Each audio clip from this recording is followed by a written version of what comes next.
too short to box with God. Ball one, Andre. Yes! From out of nowhere. Ball two, on bar. Who are you to doubt El Danny? Still got 204 holes. This is Robbie Eagles. This is the loosest in Australian wrestling, Adam Brooks. Hi, this is Mimic. This is 5 times the world's heavyweight champion, the Scrap Daddy himself, Scrap Iron Adam Pearce. This is Brian Alvarez, and you are listening to Wrestle Radio Australia.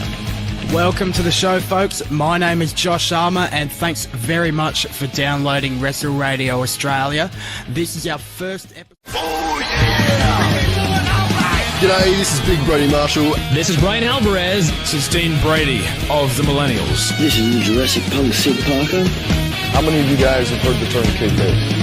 Hello, doggers. This is Jay Hunter from OSW Review. This is Matt Grim Basso.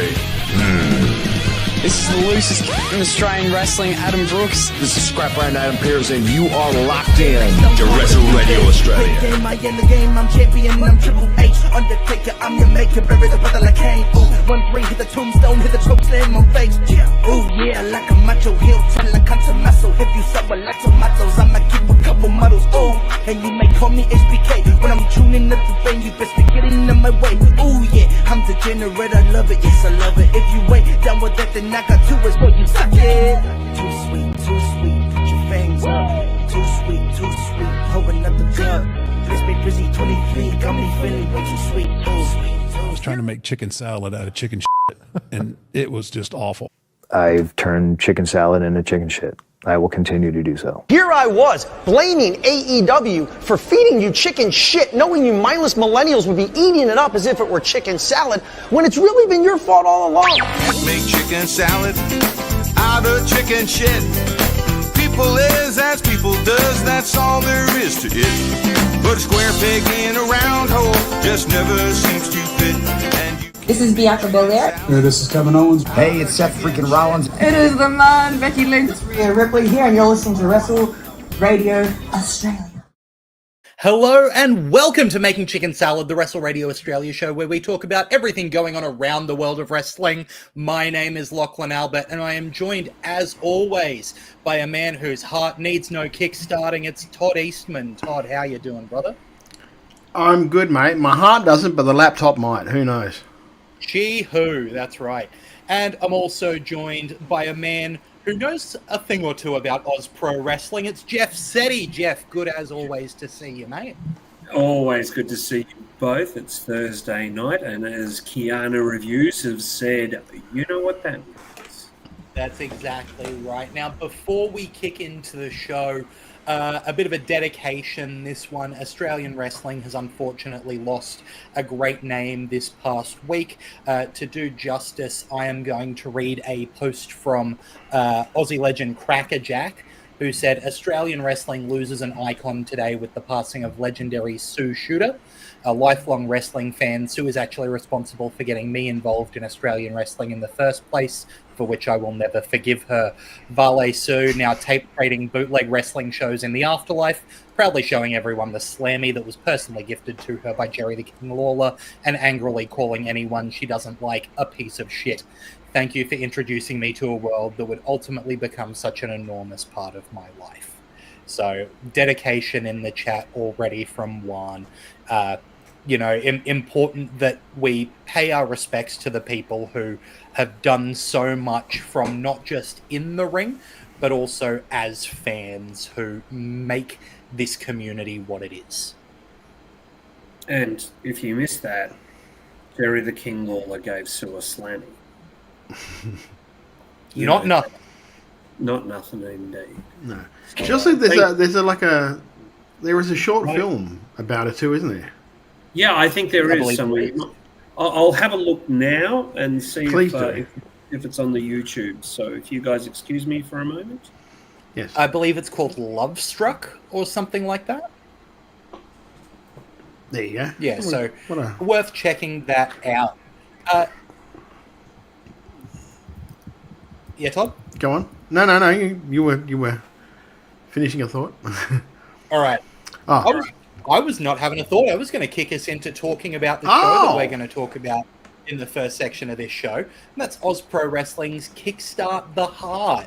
This is the first show from Oz Pro Wrestling in Victoria, and if you want to check it out, little as $3.50 for a, without spoiling what we think of this show, solid 2 hours of wrestling. You can head to ozpro.vhx.tv, get amongst it there, check it out, because I tell you what, for a first show for a brand new company, this was really good stuff to be watching. No surprise that it's got Lord Andrew Coyne behind this one, because clearly he knows the talent that's worth getting a hold of. This show is a bit of a ripper, I must say. Yeah. I like the fact that the show has not your regular names on it. Like he really went for a different type of talent base, which is good. Absolutely. I'll just quickly address Ryan William Boyle in the chat, who's asked, when will they announce the World Series Wrestling Tour match card for the March tour? Typically, we'll get some of the matches announced in about the month leading up to the show, but full match cards don't typically get announced in advance, because the first show will have ramifications into the second and into the third and so on. So typically you'll find out exact matches on the night. And that was the case with some of the matches here in Kickstart the Heart, with a couple of surprise appearances, including a big return. But we'll kick off from the top of the card, and what a way to start a show. Barry O'Leary and Levi Nixon going one-on-one. I will say that this show was entirely one-on-one matchups. I would have liked to see a little more variety in it. I think that, I know Todd's going to share that opinion. We tend to talk about the idea of structuring a show so there's a little bit of different things going throughout. And I do feel that maybe a tag match or a three-way on this card might have just given a bit more variety and a bit more flow. But all of the matches on this card are worth that one-on-one designation. For example, Barry O'Leary managing to come out on top against Levi Nixon in what I thought was a belter of an opener. Jeff, thoughts? Yeah, I really like this guy. These two guys have such nice chemistry together, and they both played their roles perfectly. I mean, Levi just gets better and better and more popular, and little lucky O'Leary shows great character as well as in-ring work. You can't go wrong with these two, really. Absolutely. Todd? Yeah, a nice little setup, because it was really like Levi was playing the real strong baby face, and Barry was really outward, he is the bad guy. It was for a crowd who this is their first show. Maybe this is the crowd's first show. This is the first show of a promotion. You sort of have to spoon feed the crowd that this is what this company is going to be. It's going to be baby faces and heels. It's not the indie, you guys can make your own mind up. It's none of that sort of stuff. It's this is what's happening. This is who we boo. This is who we cheer. And this was one of the perfect matches for that. Yeah, absolutely. And I think a great result as well, because it keeps Levi Nixon as an underdog babyface and keeps Barry O'Leary as a guy worth hating, because But from my perspective, I think that Mr. Coyne will run this again. I don't think this will be the only time you see this in this company. Whether next show or in 3 or 4 shows, I expect Barry O'Leary and Levi Nixon will, trade blows again. Absolutely agree with you there. Moving on to, well, still a singles match, a bit more of an entertaining idea here, with Bush Kelly taking on the new child-friendly, family-friendly Gore. Someone well known for maybe not being family-friendly in the past, has a new mask with a smile printed on it, apparently. I could not work out what I was looking at with that cotton bag over his head, basically. But Gore coming out, what was he chanting? Fun, I believe? Yeah, he was chanting fun. Yeah. like just being a happy-go-lucky, shaking hands. Unfortunately, he could not keep it up through the whole match and ended up losing to Bush Kelly by disqualification after Hang on. You say he couldn't keep it up during the match. He simply offered Butch Kelly a chair, who chose to sit down directly on his back. I can't believe you're saying that, Lachlan. Sure, Jeff, sure. Gore beat the absolute tar out of Bush Kelly with a chair. And that's classic Gore. He ripped the cover-up mask off and absolutely laid in. Thankfully, Ryan Rapid came out to defend Bush Kelly and challenge Gore to a match in the main event. I really liked Bush Kelly here. It's a fun, classic Australiana gimmick. He delivered it well. Everything he did looked pretty good, especially considering he's doing it against a guy the size of Gore. Gore's always great. Just always fantastic. What did you think of this one, Todd?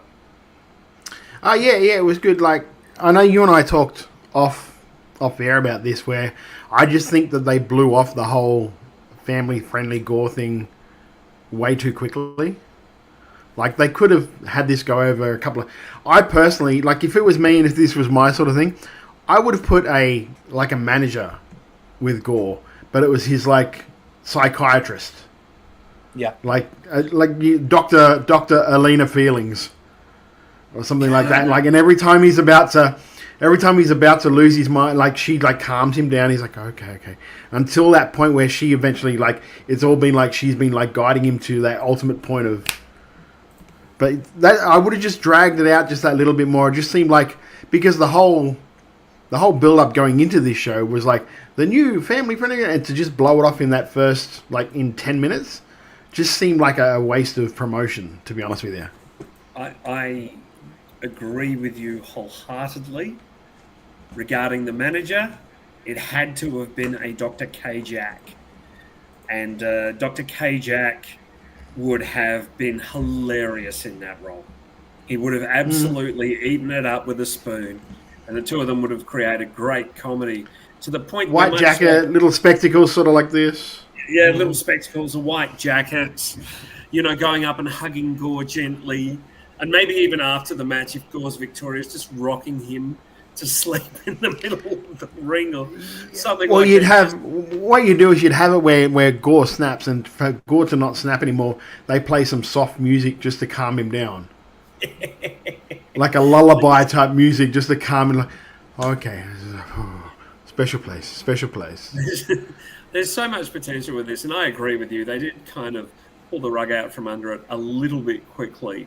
And sadly, I don't think it's a thing where they can put the genie back in the bottle, so they can't pretend it never happened.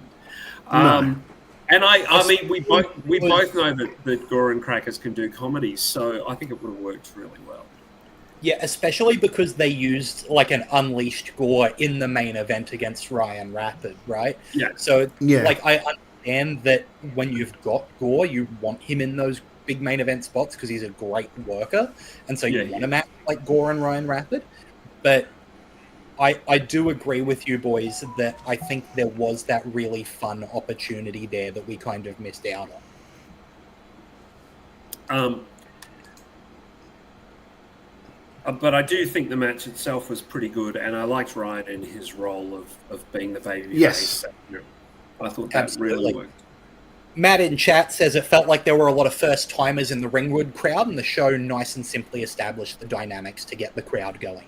Yeah, absolutely. I don't know how those first-timers would have responded to the family-friendly Gore idea, not knowing Gore as a character. Like, would that idea get across to new fans? I'm not quite sure. So maybe building it up over that time would have given those fans more of an opportunity to get excited when he does snap, rather than, have it go for 20 minutes and then he snaps. But either way, I enjoyed this match and I enjoyed what it set up with Ryan Rapid. Moving on, though, to the women's match on the card, where Elaine Hope looked to stake her claim against Vixen. Vixen, somebody who is well established as a shit kicker in Victoria, and Elaine Hope playing the fiery underdog babyface. unfortunately was not able to take down the monster, and Vixen comes out victorious. Jeff, how did you like this one? I like the character work between the two. There was some nice stuff there. A couple of sloppy moments. They didn't look like they quite meshed together amazingly. But as I keep saying, every time I see Elaine, she gets better and better. And you know, Vixen's such a safe pair of hands. It was good fun. I liked it, but yeah, there were just a couple of sloppy moments. Yeah, Todd? Yeah, I don't know about you guys, but like Elaine looked really nervous in this match, like more nervous than I'd seen her on Mayhem or anything before. I don't know if that was the fact that like she's facing someone like Vixen, who's got like who is as experienced as Vixen. Maybe I don't know if this is a massive step up in that sort of like competition or not. But to me, she looked like nervous, which was unusual from what I've seen her in past things. I wrote that down to being her character on the day, of being someone who's nervous and going, "Oh shit, I'm facing Vixen. She's a legend." I put that down to her character. I agree with you, but I also think Elaine is good enough to get that through. Okay. Yeah. But I think good showcase for Vixen as well, who I think, has that spot in this promotion of being the scary top of the division for the women, who everyone else is going to have to prove themselves against. And Pario magazine says Vixen is terrifying, so justifiably nervous. Alex Firehart, by the way, said someone with the name Bush Kelly sounds like someone who, if he used the Canadian Destroyer, would instead call it the Aussie Battler. Yeah, exactly, Alex. You're on the money there. And let's be honest, it'd be great to hear Andy Coyne say Aussie Battler. I don't think I've heard him say that in his excited voice. But yeah, I think it was a good way to establish both of those characters going forward. And moving on to what, for me, was my favorite match on this card, Owen Stedman and Jarvis. So, to set it up, you've got two young guys. Obviously, we have talked a lot about Jarvis on Making Chicken Salad. He is just a top-notch performer, an absolute shit of a heel who everyone hates that can go in the ring.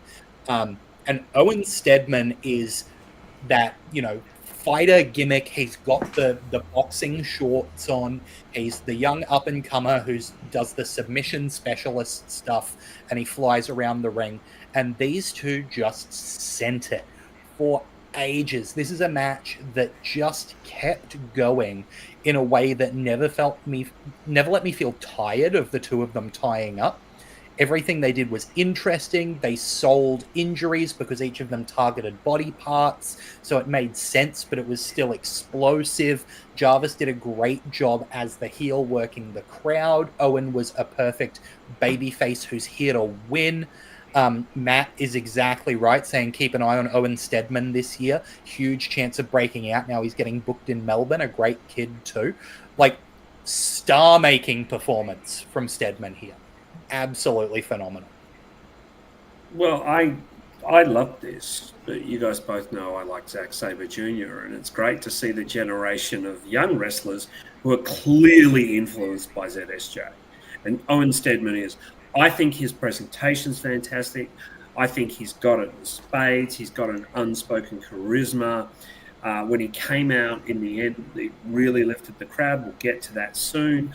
I thought Stedman was great. And yeah, very, very, very promising career on that guy. Jarvis, this was nice because he worked more. And I'm saying that in the sense that he doesn't always work a body part, but in this he did, and it was beautiful to see. It was great to see Jarvis the wrestler in this match. I really like this. I agree with you, Lachlan. For me, this was match of the show. By yards too, by quite some way, but that's not a knock on anything else, because as we said before we came on air, the three of us all agreed this is such a fun show. So yeah, I really like this. I thought this was a good matchup, and I'm hoping that Owen Steadman sticks around and does more. Yeah, Nick Galea in the chat saying perfect match for Steadman. He can wrestle for days, but charisma is his work in progress. So putting him with guys who are really good with the crowd help fill that gap. Todd, what did you think? Oh, hi. Owen Steadman looks more like a dojo guy than anyone who's come out of any of the dojos in the past 4 or 5 years. Yeah. Like, he looks more like a New Japan trained wrestler than any of those guys. And it's like, no offense to those guys. He fits that style. He fits that match really could and should have been the main event of that show. And it would have been great. Yeah. Like, there is only one thing I would have picked on that whole match is that I wouldn't have had Owen miss 2 things off the top rope. Because it kind of buried Jarvis in the end there. Because, like, Jarvis is literally... The guys jumped off the top rope twice and missed. The second time, Jarvis followed up with a splash, and the guy still came back and beat him by a sub. And that's me being, like, uber nitpicky. Yeah. I love Owen Steadman. I think he would be perfect for Renegades. Yep. Not so much sure about MCW because it's a very different style to what they like, sort of thing in MCW. But I think Renegades would be absolutely perfect for someone like him. I mean, imagine Lockie Hendricks doing I've beaten everybody in the company shtick, and Owen Steadman walks out and pins him clean. I'd probably... This sounds really weird. I would probably change his gear. I wouldn't have him wearing the boxing shorts. I'd literally put him in black tights and black boots. Just come out and destroy. Honestly, just have him come out and just start destroying people for like the first couple of months until they build up. Like Emin comes out, get him. Who do you think you are? Boom, armbar. Do you know what I mean? Sort of thing. I would, especially if, like Nick Galea says, that like his charisma needs a little bit of work in progress. Having him be like a silent assassin is perfect. Would be perfect for him. So I got the heads up about Owen a fair while ago from Brooksy, because Brooksy worked him at GPW and messaged me and said, keep an eye on this kid. I just worked him last weekend. He is really good. And I think I did one of the match he had with him for like a watch along when I was doing the Sunday showcases.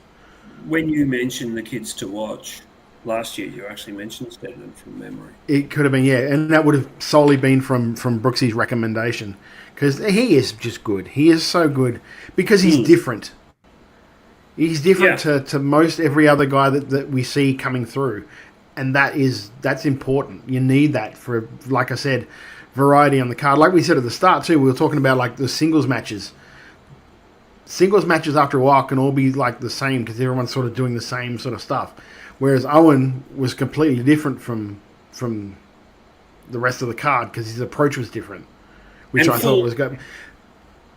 Full credit. Sorry to interrupt for a sec, Todd. Full credit to Jarvis for really, really selling well. Gosh, But Jarvis is smart enough to know this is what this kid is good at. I'm going to play off that, and he does that well because he is one of the best like workers coming through. Like if I was Andy, like there are like a couple of guys who I would be 100% like building my company around. This company especially, that would be Owen, and it would also be Nate Hunter, because the other guys are sort of being used other places a lot. Like Ryan's being used in MCW, Jarvis is an MCW sort of like mid to main event card guy. Like someone like Owen could make his name. Could make his name at Oz Pro Wrestling. I came off this as a massive Owen Steadman fan. Yeah, I don't think I think all three of us did. Let's be honest. Yeah. I don't think any of us are disappointed with that, and disappointed with the idea of him getting work in Melbourne and working all over the shop. And as you said, Todd, black boots and tights are a great idea for him. You know, he can come out, he can look like a cross between Shibata and Zack Sabre Jr. I'd even cut his head real short, just make him just really capture that shooter gimmick. Yeah, I tell you, we've got the Super Show here in less than a month. I'll be chewing Mikey J's ear off about booking this kid for Renegades. Yeah, 100%. But this guy's different. I know Mikey occasionally, sometimes he'll just say to me, "Hey mate," and I'm catching up with him next week, and he sometimes goes, "Hey mate, what are the cliff notes from your show last week?" No matter who it is, whether it's PWA or EPW or Riot City, or he's just like, "What are the cliff notes? What did you guys think?" And if he says that to me on when we catch up next week, I will absolutely say, "Owen Stedman's a star, mate. You got to look at this guy." Yeah, 100%. I like the black tights idea too. I think that'd really suit him. He needs to get a new promo picture because that mustache is not doing him any favors. Right? That's my big thing is, mate, take a new photo, please. But let him go. If he's happy, let him go. What a future that kid's got. Moving on to another person that Todd just mentioned, Nate Hunter. Putting on, again, like we spoke about last week, a great heel performance coming up against Jean Wen and coming up short against the one-man dynasty. I've said for a long time that I think Jean Wen looks like money, and he seems to be improving a little bit every time I see him. Nate Hunter, though, that is perfect heel charisma. Todd, what did you think of Jean Wen versus Nate Hunter? I think Andy booked it really smartly, having Nate work Jean Wen, because Jean Wen, he's got $1 million body, but the work isn't quite there yet, and it'll get there over time, of course. But having someone like Nate Hunter, who is constantly talking to the crowd, constantly working the crowd, being that heel that people want to see his ass get kicked, is perfect for someone like Jean Wen, because they just invariably want this guy to get his ass kicked. So they're going to cheer the guy who is kicking his ass. I make no bones of the fact that I'm a big Nate Hunter fan. Every time we watch Mayhem, he's one of the guys that I look forward to seeing when they come out, because I know he's going to perform. He's going to put on a show. He's going to get his gimmick across, if you would. So when I saw this, I was like, okay, this is going to be a good match. I actually, in my head, thought, okay, this is going to be a good test of how good Nate Hunter is, because I know it's kind of how green Jean Wen is. And if he can really get this guy over, then he's a really good worker, and he's a really good worker. Yeah. Jeff? I really, really like this match, and I feel kind of weird because I'm going, hang on, Nate Hunter versus Owen Stedman. Oh, give me that.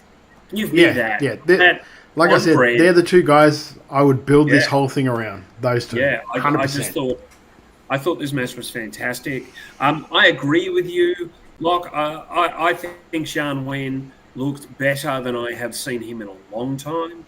He had a crispness to his moves. He's definitely on the improve. Yeah, he's been a bit, I don't want to say sloppy, but it was the same issue earlier with the women's match. Just a few things have missed for me with him. But I think he looks really good here. He's a natural baby face. He's a good-looking guy. He's got a really nice smile. He makes you go, oh, I like him.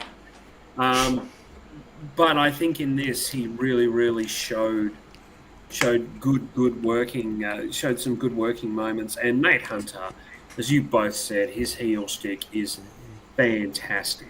It is so good and so convincing. You know he believes it because you buy into it straight away.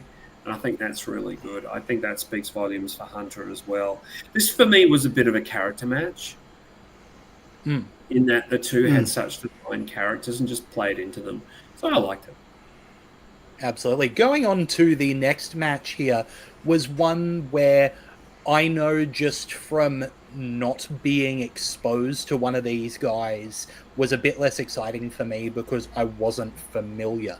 So Rory Holmes, who I thought was excellent in this match, came out for a match with a mystery opponent who turned out to be the returning Emmanuel. Now, not knowing who Emmanuel was, his body is insane. He's got a great look, and he worked really well in this match. I obviously don't have the history. I thought Rory Holmes' facials here were phenomenal. That guy sold everything that Emmanuel was doing like it was on sale. Yeah, I was very impressed with Rory here, and I thought Emmanuel was interesting to watch. Jeff? I mean, obviously, I'm a bit more familiar with Emmanuel. I know Emmanuel from his time at MCW before the pandemic, and I think that might have had something to do with his extended break. I gave Lachlan a little sort of like a quick crib note of who. Yeah, quick history. That was like, if it wasn't for Emmanuel, you wouldn't see Cousin Ali. At Mayhem. Like he was like he. For those of you who are also at home that aren't really au fait with it, Emmanuel was like, at the time, I think, at least, and you can agree with me or disagree with me, Jeff, I think that MCW thought he was their next big thing when he first started out. They put a lot of promotion behind him.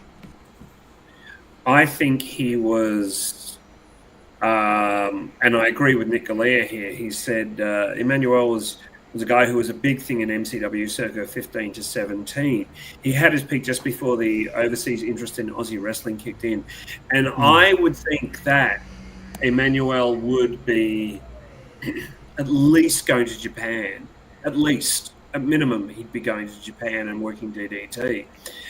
What impressed me here was Emmanuel as a baby face, because predominantly, especially in that peak period that Nick's mentioned, 2015 to 17, he's predominantly worked heel and is a really fun heel. Like, so much fun to watch. Saying that, he worked really well as a baby face. Like, he really got that crowd behind him. I agree with everything you've said about Rory Holmes. He was terrific, and he's a former Perth guy. And David Fort informs me he was in NJPW and held most of NHPW. New Horizons Pro Wrestling. I thought this was fantastic. Really happy to see Emmanuel back and working so well. Yeah, Todd? Yeah, it was weird for me seeing, like you said, Emmanuel as a babyface, because I just always see him as that snobby, I think I'm better than everyone, like, because that was his role. Yeah, exactly, spoiled rich kid. So it was. I thought they worked really well. I'm gonna, like Nick Galea says, this live was the best thing on the show by a space. I kind of disagree with that. I kind of felt like this dragged a little bit in places. I don't know if they just spaced this out a bit because, like, it's been a while since Emmanuel's actually had a full match. So maybe they had to, like, space it out just that little bit to give him that breather or something like that. It just felt like, for me, it just felt like it dragged just that little bit. And I'm sure, like, if Emmanuel comes back and has a couple more matches under his belt, that will tighten up exponentially. But I thought both of these guys were really good. Rory Holmes is hopefully going to get out more and around because, like, he's got something, and they just need to like finally hone what his character is going to be, because like his ring work is there. So once he gets a character that they can some meat on the bones, I think it'll be really good. Yeah, absolutely. Moving on from this, Tommy Hellfire came out to cut a promo where he seemed very positive but was interrupted by Ben and Breakfast, who Tommy then annihilated before running down idiots who are here to drink juice rather than wrestle. But thankfully, Owen Stedman came out to make the save. I think this was a great chance for Tommy Hellfire establishing himself as a heel here. I thought that everyone else involved did exactly what they needed to do to get this one across the line. And I think that setting up Tommy versus Stedman was a really good shot here. What did you think, Todd? Yeah, I agree. It it got the business done that needed to be done for it. Jeff? Yeah, I liked it. I liked it a lot. It was good to see Stedman come out and show that little bit of babyface charisma. And, you know, it's going to be a really nice match of him breaking down Tommy, which is... Yeah, it's going to be different. It's going to be very different. See, I kind of agree with Nick Galea here. He's saying bed and breakfast is something that makes me, it's wacky for the sake of wacky. Also having a wrestler save the gimmick guys kind of made Hellfire's point. Yeah, I do agree with that, you know. But I thought this was a nice bit of business to get like Stedman and Hellfire in a ring. Yeah, absolutely. I think that the point that Hellfire makes, though, is so antithetical to what a crowd wants to see. Crowds want to be able to cheer for gimmick workers. So when someone comes out and says, gimmicks aren't meant for wrestling, you boo them. That's really straightforward, right? And like, I think it was a perfect heel persona for Hellfire to have. And I think that as much as, you know, Stedman is not a gimmick guy, he's clearly on that babyface side of, you know, rah-rah the good guys, this is for the crowd, right? So it makes sense for him to be there to defend Ben and Breakfast. So I get what Nick Galea is saying, but I also think that the point that Tommy was making was less justified by Stedman than you could argue, I think. But moving on to the main event, Ryan Rapid and Gore going one-on-one. No silly gimmick for Gore this time, out in classic Snuff Daddy mode, taking on Ryan Rapid, and eventually, with the referee knocked down, the help of Bush Kelly delivering the low blow to get revenge on Gore before Ryan Rapid could go up top to seal the victory. I really enjoyed this match. Again, two really solid guys putting on a really solid match. Jeff? Yeah, I did. Look, there's so much to like about this. We spoke lyrical about Ryan Rapid, and I think, you know, when we were discussing whose year it'll be in 2025, let's not overlook Rapid. I mean, he's going to have a banger of a year if this is any indication. Completely deserve the main event spot as well. Gore is so good at being a big man. And I know that sounds a bit weird, but what I'm saying is he's got it all together. He looks incredible. He is so good at being such an intimidating presence. I was standing next to Welchie, and Gore came out, and it was a no barrier show. So Gore walked right up to Welchie and said something like, "I'm gonna suck your fucking eyeballs out." And I packed myself. So I can't imagine how Brent Welch felt about that one, but it was pretty funny. Look, Gore is so good at what he does, and you know, as I say, Rapid's the future. What's not to like?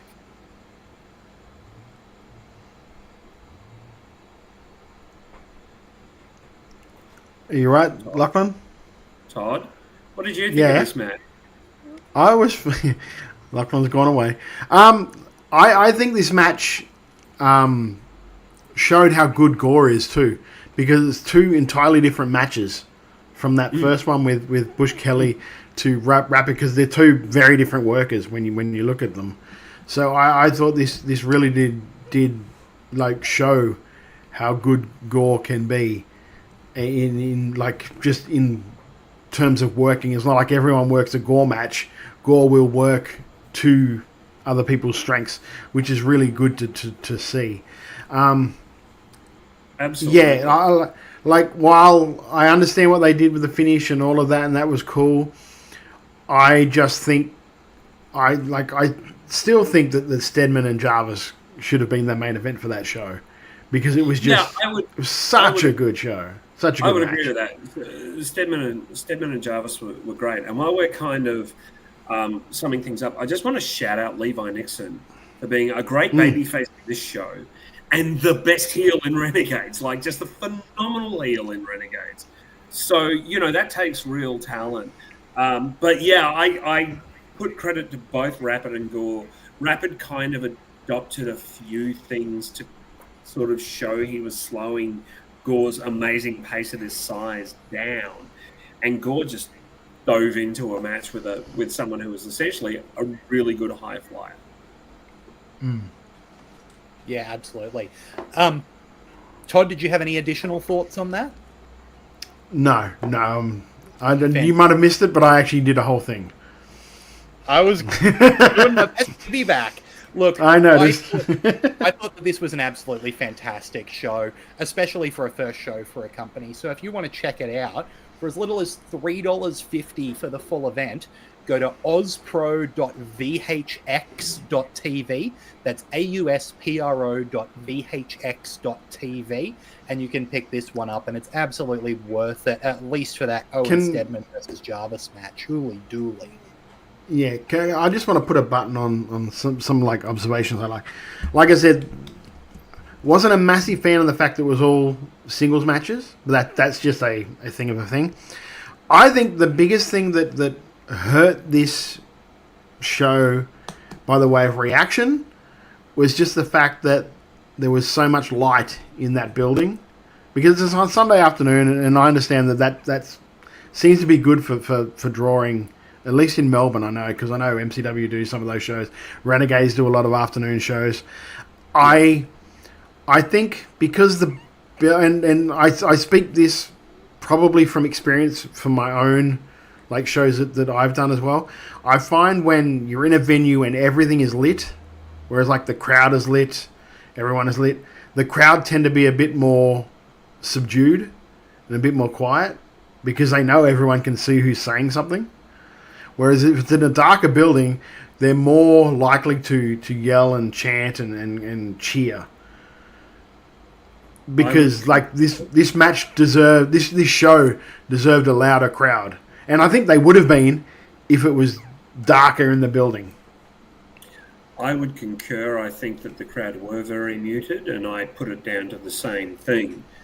But that is something that, if they continue to run... if they continue to run in that location at that time, it's something that they'll probably learn to adapt to more than anything else. Talking about the crowd. Saying that, I loved it. I loved it. I know because like there was before we got, because we've got a proper lighting ring and everything for like when we were in the hall. This is for Wide Bay I'm talking. When we were in the town hall, the city hall, when we're at the school, it was all like lit. So the crowds were very... They would cheer and they would boo, but it was not so much... When we went to the Brolga Theatre, and everything was dark and it was a proper theatre setting, boy, were they loud. And now at the hall, because we've got the proper rigging and everything's dark, they're really loud again. So to me, that just tells me, like, if they can, and I don't know if it's impossible, if they can black out those big windows on the top there, I think they'll get a lot more of a reaction out of that crowd. And I don't know if they even care about that, because the show's still good and everything's not that good. But yeah, I think Nicolia says, Matt Hustlewaite says, Andy Corner's onto something with running this part of Melbourne with the talent he has access to. Aussie Pro is one. Like, I think if and I don't think Andy is like, we want to be the next MCW. I don't think he wants to be the next Renegade. I get this feeling that Andy kind of feels like I do with White Bay, where we want to be the guys that find the next guys, just by looking at the roster that he used. And if he's going to stick with something like that, I think he's on a perfect track, especially in somewhere like Melbourne, where like Mayhem Pro does the same thing, and it works really, really well for them. If they can do that sort of same thing, but maybe help, because I know Mayhem Pro is sort of like, not exclusively, but they do help like sort of breed MCW guys. So if OzPro can sort of do that for, say, Renegades guys, man, that's a very strong, like, developmental, if you don't mind me saying. Yeah, I think I would agree with you. I think Andy's onto an absolute winner. Nick Galea has also chimed in saying that it was also a lot of the audience were PCW's regular crowd, so initially they reacted more to people they knew. That is absolutely fair. Yeah. Yeah, completely. And furthermore, Nick says Melbourne is stacked with young talent, but the bigger shows aren't running as often, and are bringing. And are bringing a lot of interstaters in, so there's not as much in the way of opportunities for young guys to progress beyond student level. Yeah. Yeah, absolutely. So, look, if you're interested in getting along to the next event that Oz Pro Wrestling is going to put on, it's going to be once again at the Central Ringwood Community Centre. The show is going to be called Reaching the Brass Ring. It is happening Sunday, March 2nd. Absolutely get along to it if you're in the area, because as Pario Magazine says, Andy is a great mind to have behind a promotion too. And if this is what Lord Coin's first show with this company looks like, you can imagine that moving forward, there's going to be banger after banger in this company.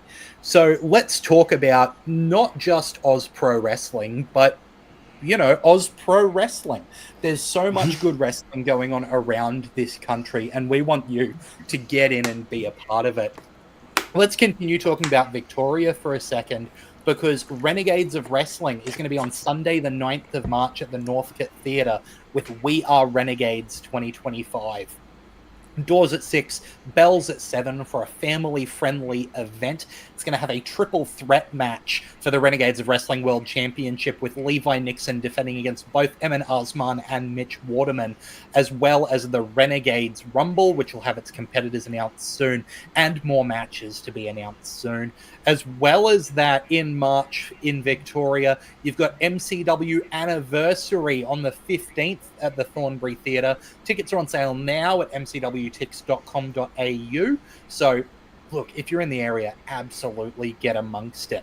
Let's talk about World Series Wrestling. A reminder for Adelaide that Adelaide has moved venues due to a scheduling clash with the AFL. It's now going to be at the Adelaide Showgrounds in the Ridley Entertainment and Convention Centre. If you've got a ticket to World Series Wrestling in Adelaide, it's still going to get you in.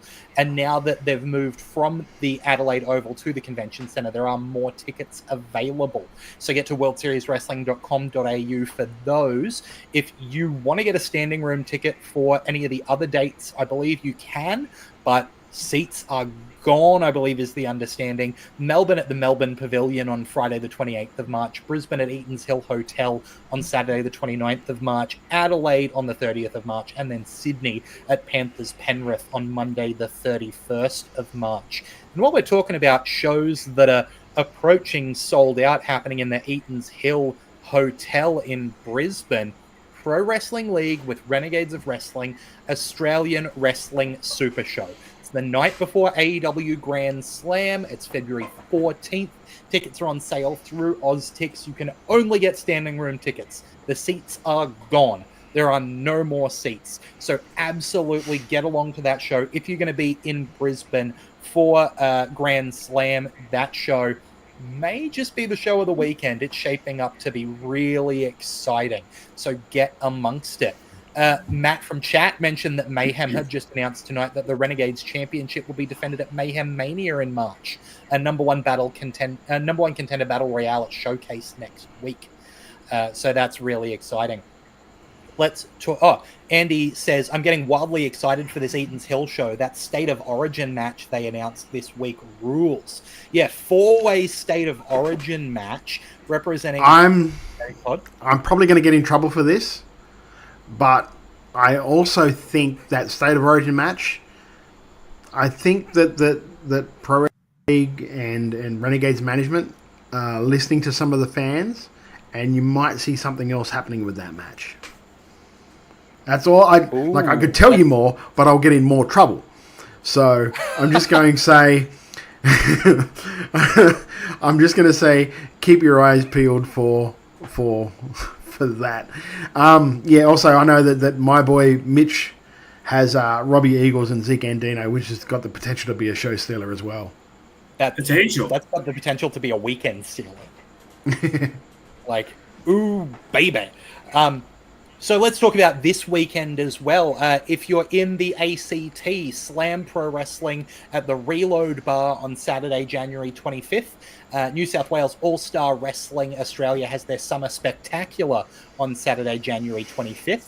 Up here in Queensland, IPW has Beach Riot on Saturday, 25th, as well as Wrestling Allegiance Rockhampton with Winds of Change on the 25th. In South Australia, you can check out Riot City Wrestling's Reanimated 20 on the 25th. Now as well that has got a main event in it. Chris Basso against Mickey Fortune for the RCW Grand Championship. Mm-hmm. Juicy. As well as PWSA with their Coldavani Summer Rumble, also on Saturday, January 25th. It's going to be a loaded day this coming Saturday, so make sure you get amongst it. Is there anything else we're going to mention? Paradox Gaming says the old Toddy would tell us. Yes, but the new Toddy still wants to be booked. Well, if you want to see the new Toddy, the best place to do it is right here at Wrestle Radio Australia. You can catch us at twitch.tv/Wrestle Radio Australia. We're Wrestle Radio Australia on Facebook. Yeah, we're Wrestle Radio AU on Twitter and on Instagram. And we've got a lot more to talk about what's going on around the world of wrestling. So if you want to hear that, you've got to stick with us so we can talk about it right after this. The stars of Oz Pro Wrestling are coming to the Central Ringwood Community Centre on Saturday, the 2nd of November. Tickets start from only $25. Doors open at 2:30 p.m. Go to ozprowrestling.com.au for more information. I ain't tryna. I'm a bitch and a boss, I'm a shine like glass, I'm a bitch. I'm a boss, I'm a bitch and a boss, I'm a shine like glass, I'm a bitch. I'm a boss, I'm a bitch and a boss, I'm a shine like glass, I'm a bitch. I'm a boss, I'm a bitch and a boss, I'm a shine like glass, I'm a bitch. I'm a boss, I'm a bitch and a boss, I'm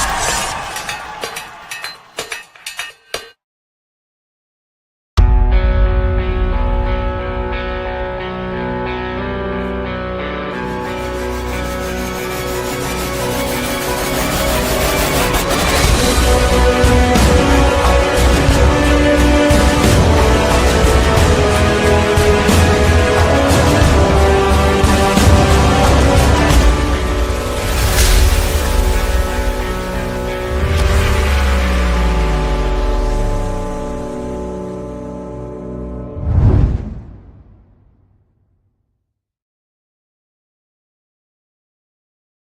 Kick off your AEW Grand Slam weekend the right way with an unforgettable night of wrestling action at the iconic Eaton's Hill Hotel in Brisbane on Friday, February the 14th, as Pro Wrestling League and Renegades of Wrestling present the Australian Wrestling Super Show. With an open door policy, expect the unexpected. You never know who might appear to shake things up. Whether you're a long-time fan or new to the Australian wrestling scene, this is the perfect way to start your weekend off with a bang. Get your tickets now from oztix.com.au and don't miss this incredible night of Australian wrestling action.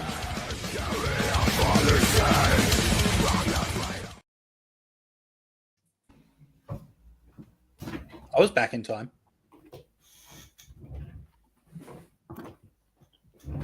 Joe, so I haven't got. There's not a lot of stuff happening. Like, not a lot of stuff that they're advertising that I can put on for these ad breaks. It's it's kind of like before the year really kicks off in March, I think, and that's probably got something to do with it. Yes, PWA do have Emo Mania after AEW at AM/PM. That is true. I like, and this is nothing against like PWA. I just don't know how many people they're going to get to it after seeing like 6 hours of AEW. Yeah, there's no offense to them. It's a rough. They've shortened it. What? Well, if it's Tony, he's probably going to want to do half a day, like 12 hours. So they've shortened it to 6. Yeah. Right. And they've kind of announced that it's going to be there, but they haven't really advertised anything other than that it's going to happen, right? They've said there's going to be DJs playing emo music, and also it's on in the car park. Like, I want to be really excited for it because, we've talked a lot about PWA. We really enjoy the PWA stuff. I just don't know who's going to be on the card and if it's going to be, I'm not shitting on it. I just think it's going to be a rough draw for him, unfortunately. In fairness, $25 tickets, right? Like, I'm sure it's going to be a fun show. I just don't know. Where's AMPM's at the bright side? And also, man, you're coming back. Like, how long does it take to get from the entertainment center to the bright side? Probably an hour in traffic. Oh, jeez. On a Saturday night, yeah. And people are tired. I mean, God bless them. I wish them the best. But it's a tough sell. It's a tough sell. Yeah. Good luck to them. 100%. Because they've said that there'll be live wrestling till midnight.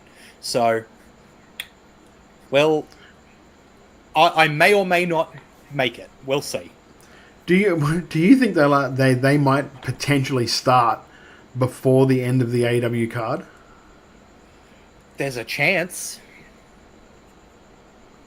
Like, he's like by midnight. I mean, I don't know what time that show's going to finish. 10:30, you reckon? Probably around then. Probably 10 would be my guess. So, we'll see. Let's get back into it, shall we? Okay. Welcome back to Making Chicken Salad, the Wrestle Radio Australia show, where we talk about everything going on around the world of wrestling. Let's talk WWE, let's talk TNA, let's talk the WWE TNA partnership. They have an official working relationship. ESPN reported last Friday that they'll continue to work with TNA via NXT and perhaps some main roster appearances as well. The outlet stated WWE and TNA have signed a multi-year partnership that will see wrestlers from TNA and NXT appear regularly on each other's programming.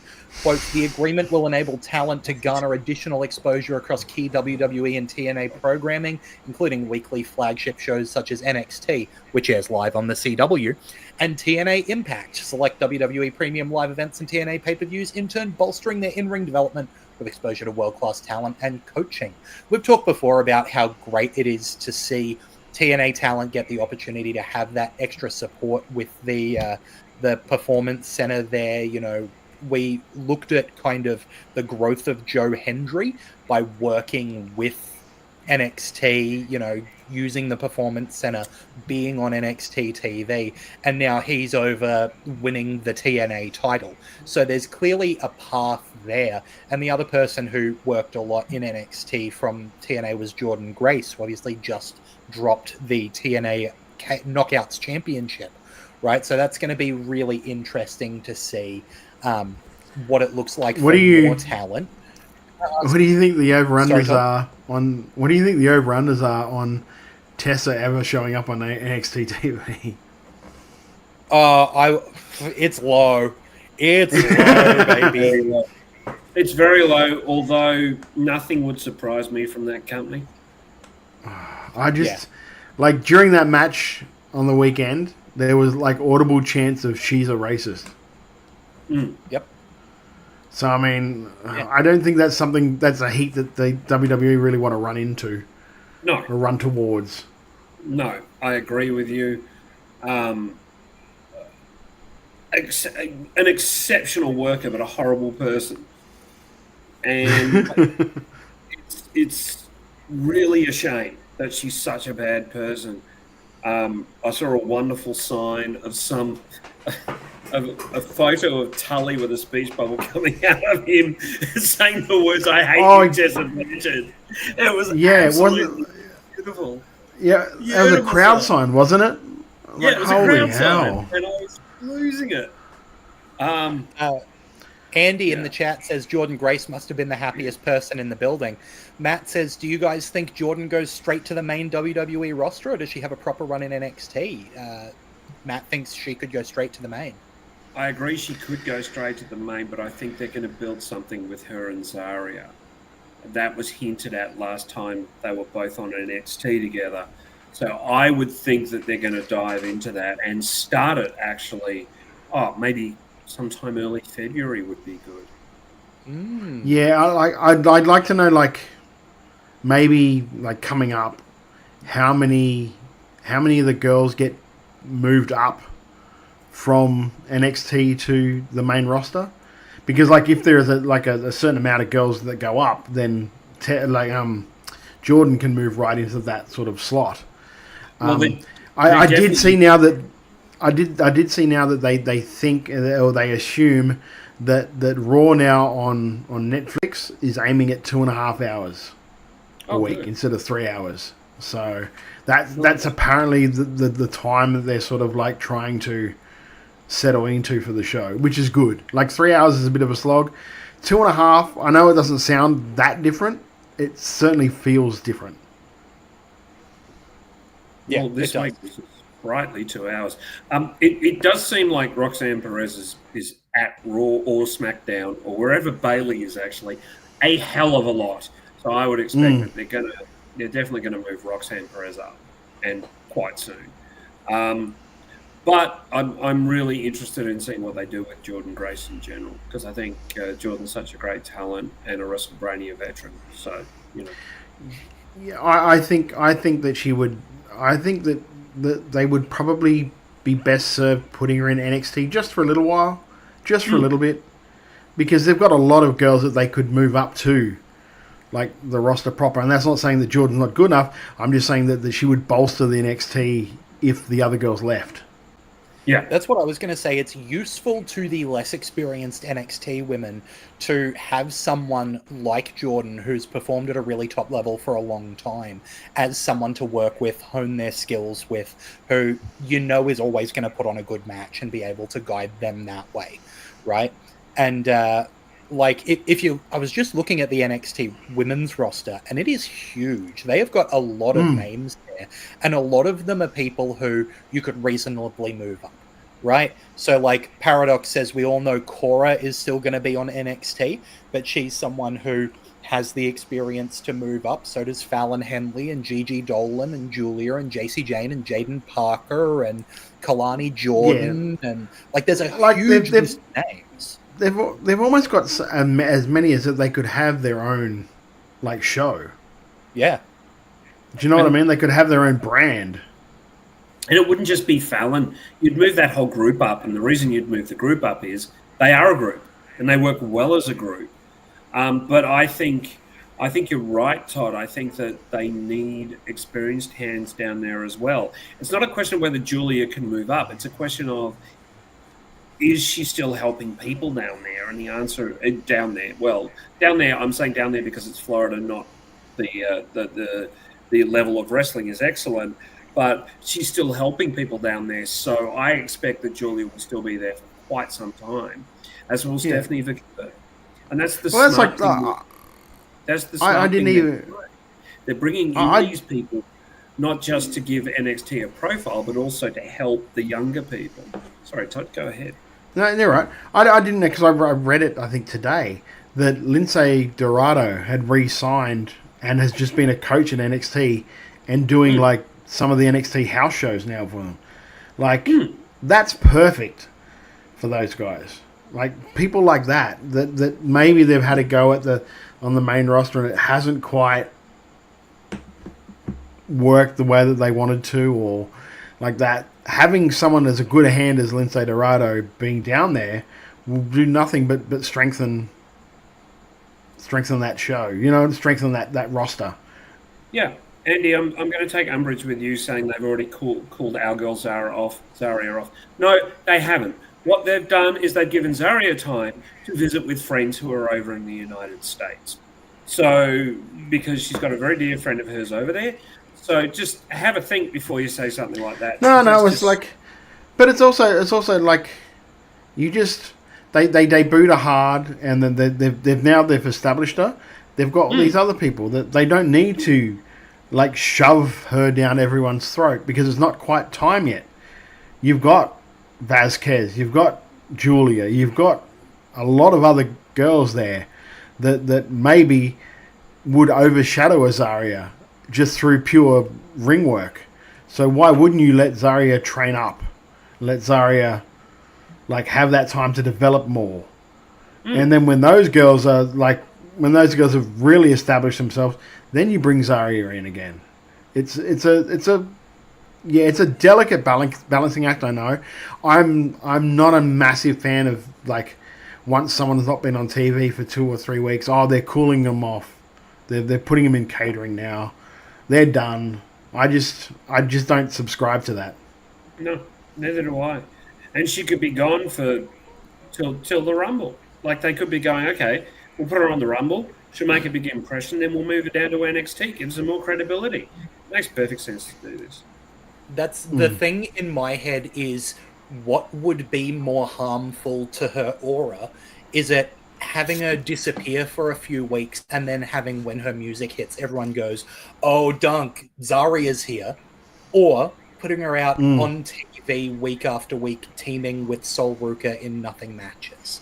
Like, which of those is more harmful to her? I think overexposure is definitely the thing I would be more worried about.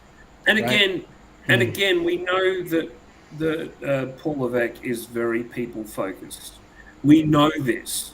So yeah, Zaria's got personal matters to attend to with a friend in the US. Give her the time. He's that kind of guy. Paradox Gaming says NXT is getting a bit too overcrowded in some aspects. I think we're definitely approaching a point of the year where we tend to see a lot of call-ups around that Rumble post-Mania period. Tends to be an area where we see a lot of that movement happen. I also think it's worth like keeping in mind that they've got 20-something blokes and 18-odd women who are at the Performance Center who haven't debuted on NXT yet, right? So there's always that class that is going to be working. They could also be building up to like the rumored NXT Evolve. So, I mean, if they're doing that and then there's a whole different like... Can you imagine if you've got Raw and SmackDown, then you've got NXT and Evolve. NXT and Evolve are competing developmental brands.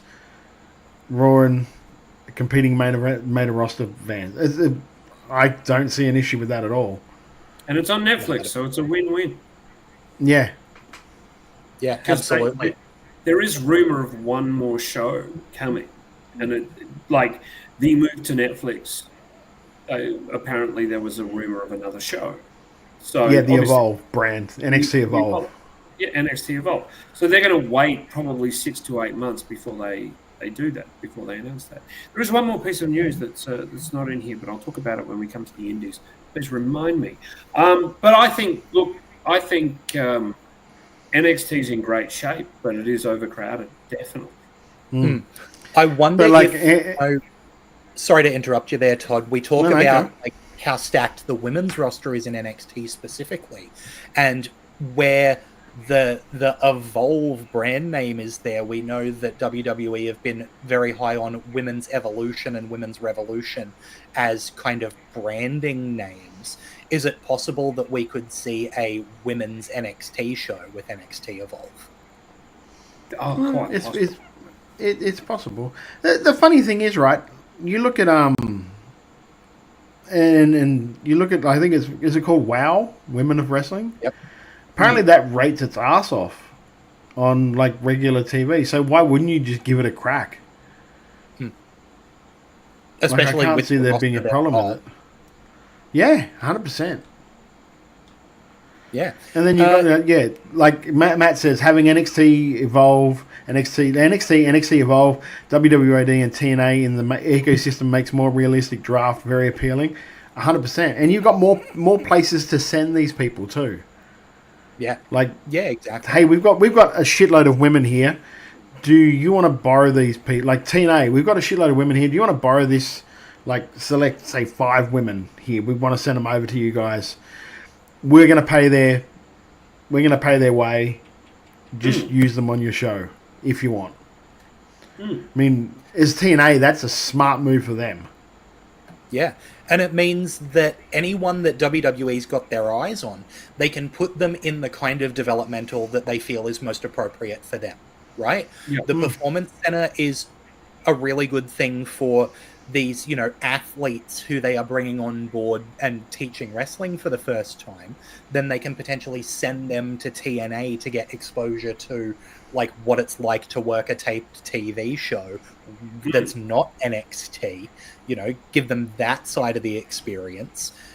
ID lets them take potentially up and coming indie wrestlers and not break them out of where they're doing well at the moment. They've got a lot of different pathways for different types of performers. And Pario magazine says as well, Netflix gives them freedom to experiment too. They don't have to sign a TV deal with a set format. Right, so I think it's very interesting to see which way all of that will shape. And let's also like realize that like WWE to ID, they're not signed people. They're basically just on scholarship. They're people that they're putting an investment in that maybe will pay off. And then if they get first dibs at signing, say AEW goes to say I've got a WWE ID contract, and AEW come to me and go, "Hey Todd, we want to sign you." All that means is that I hit WWE and go, "Hey, AEW want to sign me? Do you guys want me?" And they go, "Yeah, we'll match it." And then you go, "Okay, then I'll sign with I have a choice of who I want to sign with." Like they're not technically signed to WWE. It's just WWE going, "Hey, we think you might have something. We're going to invest in you. If you at that time want to sign with us, but if AEW have an interest in you and we don't really see it at the time, then you're free to sign with these guys." Well, they're in the WWE feeder system, as it were. Yes, exactly. Yeah, which is really, really good. I think it's lovely. I think it's great. I think it's a very, very Harry magazine. Don't make me laugh so hard. Oldest rookie in the world. Yeah. Yeah, and by the time you get on TV, it'll be 75-year-old Todd Eastman made his wrestling debut. Let's talk about AEW while it's on the topic. Hurt Syndicate defeated Private Party for the AEW Tag Team Championship, so they are your new AEW Tag Team champs. I like Hurt Syndicate. Cool. That's okay. Yeah. Anyone got any more thoughts on that? I'm like, I just don't know why did you bother to put it on Private Party if this is what you're going to do like a month after or however long after it's been. Mm-hmm. And also, I've heard the match is a bit long in that it should have just been a squash. It should have absolutely just been the Hurt Syndicate. Well, I didn't get a chance to see last week's, but I hear that six-man was basically a squash anyway, so I haven't had a chance to see it. But anything featuring Shelton Benjamin makes me happy. So I'm really pleased. Yeah, 100%. Also, Christopher Daniels has apparently retired, cutting a promo with Hangman Adam Page, saying that Page won Daniels' last ever match, and he hopes he's happy. It feels like it could be true, but it also feels like it could be a setup for a big comeback for Daniels. No, I think he's done. I think he's done. Which is, amazing career, possibly one of the best like triple threat matches in history in TNA with him and Samoa Joe and AJ Styles. And then they gave him that run for the Ring of Honor title, like before Tony. I just think for someone who never signed with WWE, it's a shame he never did, because I would have liked to see what he could have done. But he is possibly the indie wrestler's indie wrestler, really. Oh yeah. So he had so much ability, so much charisma, cut a great promo, was able to pull people into what he was doing in ring and on the mic, and he was probably 30 pounds and 5 inches too short for Vince. Yeah. Such a shame. But like did amazing things with Kazarian, and that's before Scorpio Sky came. Like the stuff that they were doing in TNA was so just fun. Great, so good. Fun. And like.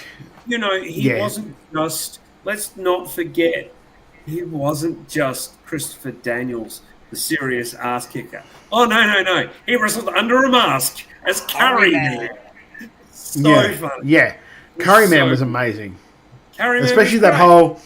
the whole Feast or Fired thing. Yeah.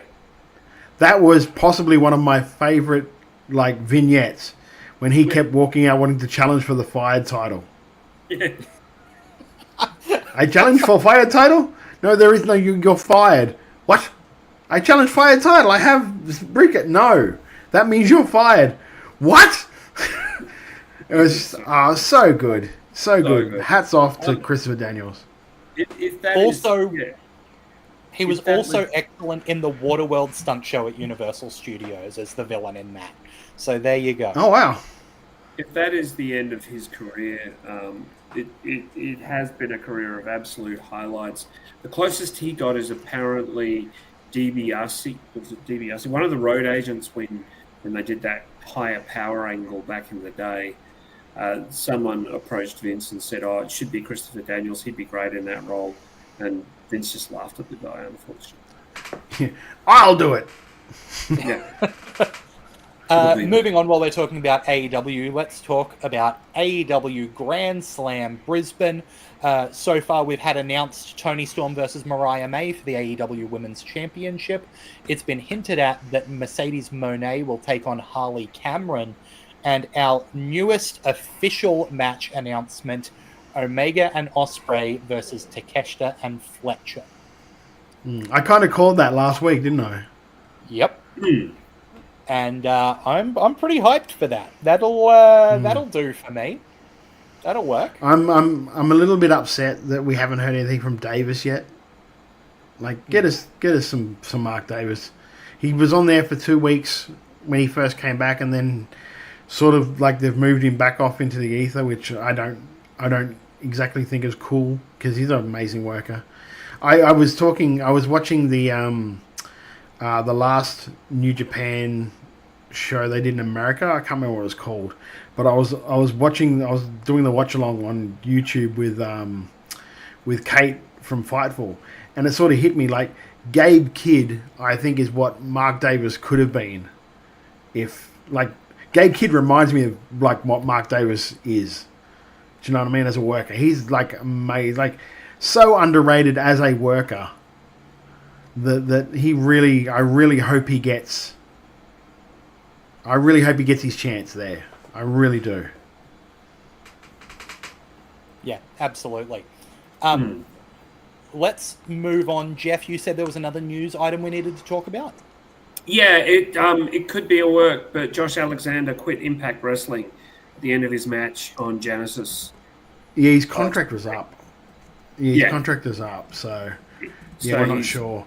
He's quit. He might go to Japan. He might go to WWE. He might go to AEW. He might stay in Impact.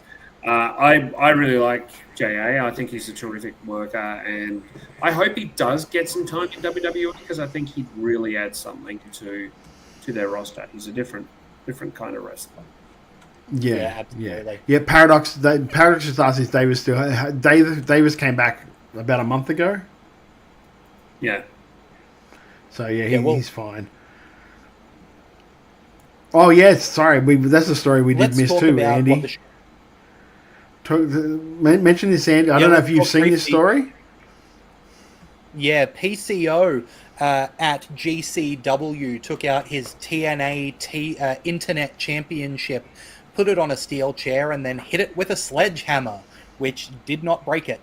But he did his darndest, and it sounds like he is also no longer involved in TNA, talking about how the new owners don't know anything about wrestling. Yeah, his contract was up, and he just did that without permission of Brett Lauderdale or anything, because as soon as it started, and I think they realized, hang on, this shit is real, they cut the feed. So they're like, hang on, we don't want to get sued by TNA here, so we're just going to cut this feed right now. So, a hell of a story. PCO's a weird dude. Yeah, he's a unique cat. Yeah. Oh, yeah, definitely a fella. All right, look, it's called Making Chicken Salad. Let's talk about what the show's named for. Chicken salad, chicken shit. Let's start with Todd. Todd, do you have a chicken shit for us to kick off with? Yeah, and Paradox actually mentioned it a little while ago in the chat, and I'm terrified that this could happen. Please do not give us Mox versus Jeff Jarrett at Grand Slam. Please, I'm begging you. I'm begging you with all that is holy. Please don't give me that. Yep. What a hideous prospect. Yes. Jeff? I have 3 words for you. Logan fucking Paul. I didn't want to see you again. Fuck off. You horrible little prick. What's he done now? He'll be back to Raw on Monday. Yeah. Yeah. What's he done now? Didn't he do enough last year? What have you done? What's he done? I'm asking, what's he done now? That all of a sudden he's your shit this week. On his podcast and... Oh, it's not all of a sudden. I've never liked him. And I don't want to see him wrestle. He's good at it, but I don't want to see him.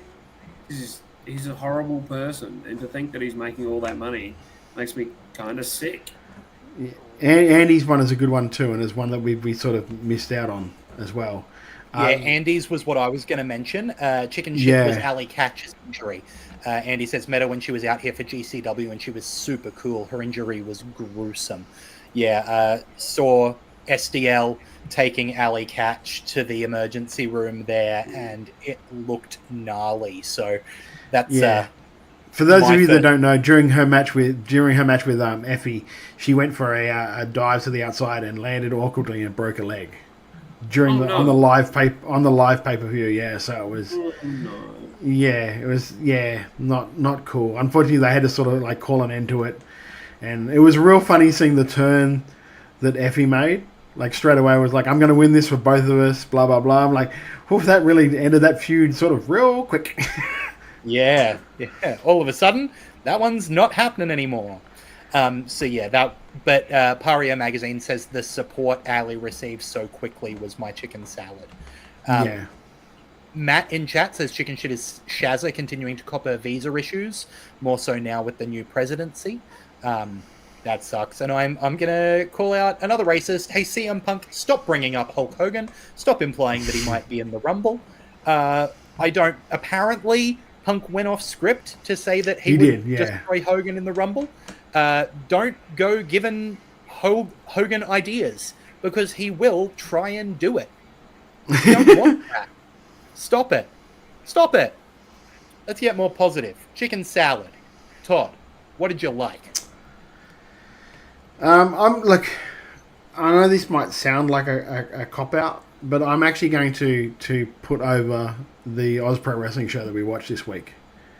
Because I'm you know that Lachlan very much knows that I'm all about like building the future of Australian wrestling. Like I really try to push and find the next guys that I can, and seeing a promotion like this reminds me like of Mayhem Pro as well, and I love that because it means that it's not the same people on the tops of every card, on the tops of every show. Yeah.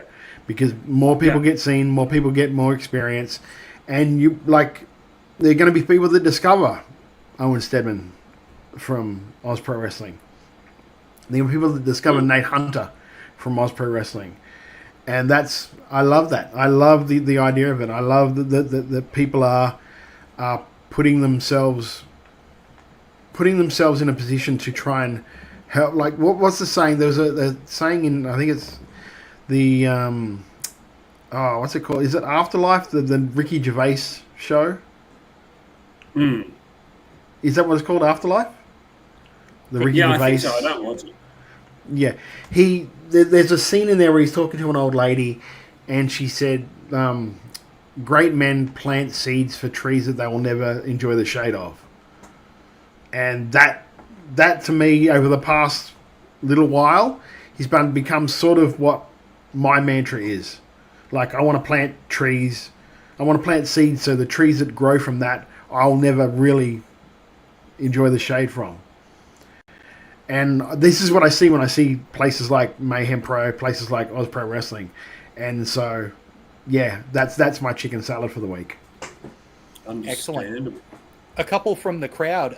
Matt says, my chicken salad are these in-crowd modern-day SNME style interviews WWE are doing on Netflix. Great vibe. Andy says, chicken salad. I think I think that's the cover for where Raw is still being shown on commercial TV to cover the ads, which is great. I love that shit. Yeah, exactly. Andy says chicken salad is this Australian wrestling super show. I love that it's sold out. Seats sold out. Standing room tickets still available. I love that it's such a fun, diverse card. It might end up being the best show of the weekend. It's definitely got the best commentator of the weekend on it. I know that. Nick Galea says chicken salad Wrestle Rock was a legit great show. Well, you don't like Seb's commentary, Todd? No, Seb's the only one I did like. Alex Fireheart says chicken salad. This Team 2000X stable in Noah started off as a bit of a, well, that name's silly, heel faction. And I'm to one that he's very much looking forward to see the trajectory of. Also, this was weeks ago, but Jack Morrison almost doing the almost AJ thing when winning the GHC heavyweight tag belts was funny. Great call there, Alex Fireheart. Jeff, what's your chicken salad for the week? As always, I've got a couple. Firstly, I thought the first hour of Raw this week, about first hour, from the beginning to the end of that, Kofi Kingston, Rey Mysterio, absolute fucking banger, was great. How good was that match? Kofi Kingston against Rey Mysterio had an absolute banger on Raw. It's not 2016, boys, but you still had a great match. The New Day are amazing again. Like, they were stale. You didn't like to admit how stale they were because they'd been so good for so long, but they were stale as hell. And now seeing them come out and just get booed out of the building, like really loud boos, Dominic Mysterio level boos, but genuine, brilliant, so good. And I just thought that the show itself held together really, really well, except for one thing, the announcement of Logan Paul's return. Wow. I've got like this thought, and it started like it's a thought bubble, and I kind of want to float it to you guys and tell me what you think of it, okay? Because I was thinking about it, like every time we go to like preview an AEW like pay-per-view, right? We always go, look, we know it's going to be great because like the AEW do really, really good pay-per-views. Yeah. And I was trying to work out an analogy for it, right? And I'm thinking of something like this. And this is the way I can describe it. Is that when I was in my early 20s, my whole friend group for like Easter long weekend, we would drive to Robe and we would have Easter long weekend at Robe together. We'd go body surfing, bodyboarding, like surfing. It's a great town, great time together. Like it was always like almost the highlight of the year. Was to go for that 4 days over Road. But the drive there was an absolute punish. Yep. And that's what I feel like AEW TV can be an absolute punish. But when I get to Road, or when I get to the pay-per-view, I love the show. Mm-hmm. I love the show, but it's too long. Still, he hasn't learned editing and going. No, we can save that match for a Dynamite. We could save that match for a Collision. Let's do that instead. Yeah, I mean, like, hats off for fan service, but still it's like, you know, it's like, yeah, fan service is cool, but, like, you're going to, like, eventually...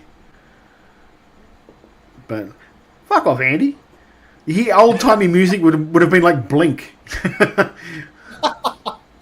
I'm going to jump in with my chicken salad for the week, and that was... one of my favorite heels in the business for a long time, Kevin Owens, delivering a character with internal logic, right? He's, you know, coming to beat up all of these people for siding with Roman Reigns, who, you know, has dominated the company under an iron fist for so long. And then he comes out to talk to Sami Zayn, and he says, Sami, you're doing what you always do. You forgave me.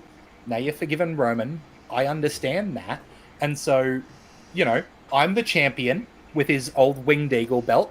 Win the Rumble and challenge me at Mania.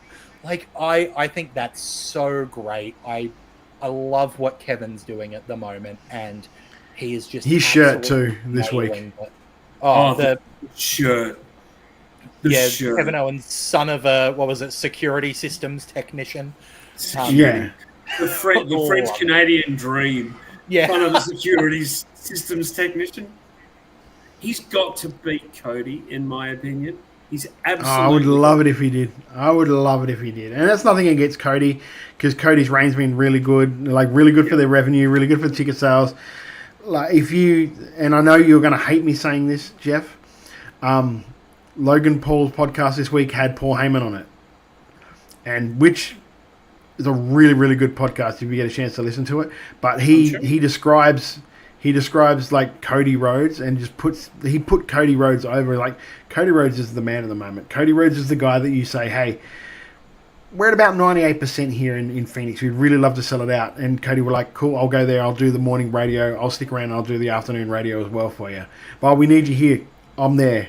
Like, Cody is that guy at the moment. And that's I absolutely don't doubt it. But I think the other thing that Cody has done really, really well is he has elevated people to being a threat.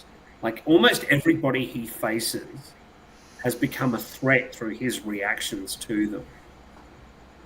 So Gunther was a threat. Solo was a threat. Absolutely Owens is a threat. I think it's fantastic. Yeah, I mean, I would be very interested to see the direction they take if they did put the belt on Kevin. It would be very, like, a lot of opportunities open up, put it that way. Pour moi, I think that the Kevin Owens reign will almost be a Kevin Steen reign, in that he's going to have it with a lot of unpredictability. It won't be as, full on as Steen, but there will be that element of unpredictability from him, and I'm all there for that. Yeah, you've seen the more Kevin Steen, Kevin Owen as of late in this iteration of him. So, and that's it's been great. It's been great. I really do hope he does win the title, because I think there's more interesting stuff you can do with that. Yeah, absolutely. And if that interesting stuff is stuff you want to keep up with, you need to make sure you're following Wrestle Radio Australia. We're here at twitch.tv/Wrestle Radio Australia. Hit the follow button to get notified whenever we go live. Hit subscribe if you want to support what we're doing. Speaking of, you can subscribe to Wrestle Radio Australia wherever you get your podcasts. It's free. Do it on YouTube, Apple Podcasts, Spotify, Podcast Addict, wherever you get your podcasts from. Subscribe to Wrestle Radio Australia. And if you're on Apple Podcasts, give us a 5-star review and a rating, because it really helps us get inside more ears. As well as that, follow us on social media at Wrestle Radio AU on Twitter and Instagram, Wrestle Radio Australia on Facebook. We've also got merch over on Redbubble. Go to Redbubble, search for Wrestle Radio Australia. You'll find the merch there, with the proceeds not going to us, but going to Beyond Blue and Gotcha for Life, two awesome charities that support mental health here in Australia. And while we're talking about merch, you can get over to Kickout merch at kickout.com.au for merch of your favorite Queensland wrestlers, also wrestlers from around the country getting on there. If you're a wrestler who wants your merch on that site, get in touch with Kickout through their Instagram page and get that up on there. Jeff, I've got a note here that says WrestleBrania. Can you tell me about that? WrestleBrania is your comedy panel wrestling trivia show extraordinaire. We are off to Adelaide. That's right. Arthur's Art Bar, or Arthur's Art House, on Friday. Every time he says that, I'm just like, I'm amazed that you can get that out. Every time. I'm like, that's such a mouthful. Arthur's Art Bar. Hey, what a wonderful kind of day. Anyway, I'll keep going. Sorry. I was praising you. Right, thank you. On Friday the 14th, Saturday the 15th, Sunday the 16th, Monday the 17th of March. Now, we have someone who was praised in this show and someone who appears in the open, and they're facing each other. I'm giving you those clues. See if you can work it out. They were praised and mentioned in this show, and they and their opponent appeared in the opening. That's a Friday night matchup at Arthur's Art Bar. Also, but wait, there's more. We're not sending you steak knives.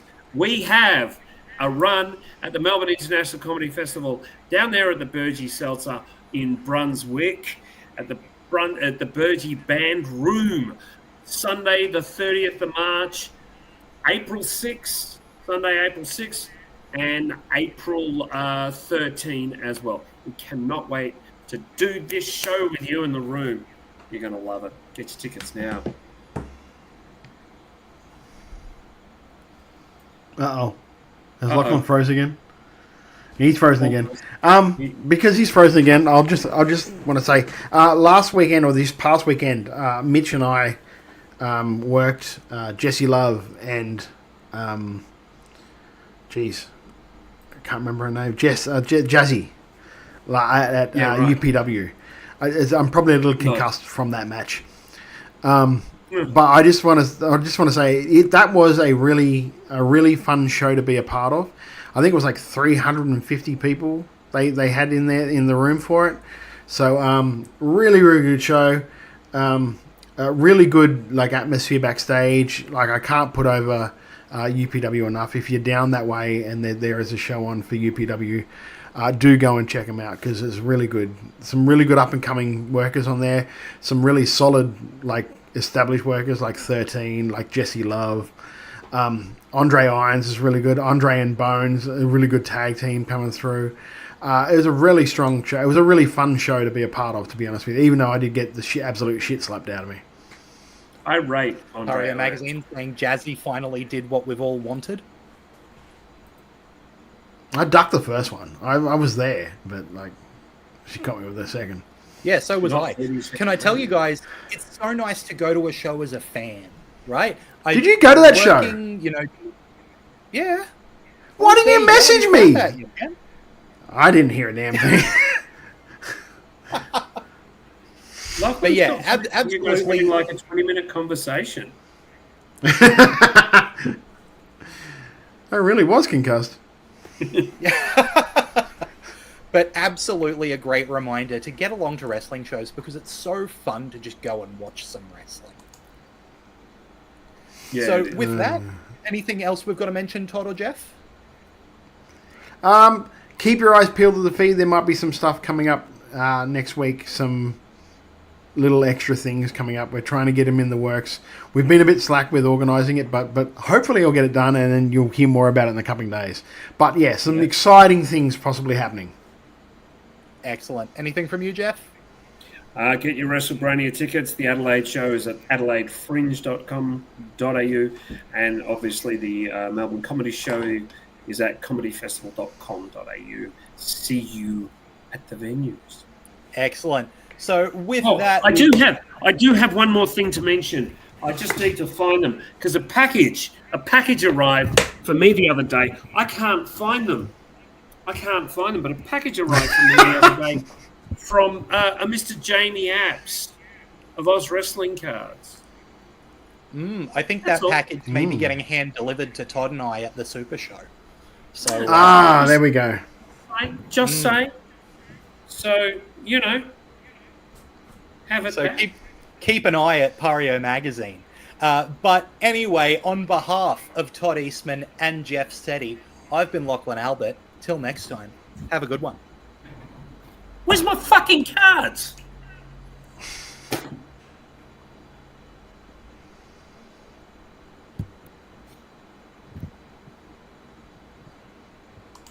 Here I was, blaming AEW for feeding you chicken shit, knowing you mindless millennials would be eating it up as if it were chicken salad, when it's really been your fault all along. Make chicken salad out of chicken shit. People is as people does, that's all there is to it. But a square peg in a round hole just never seems to fit.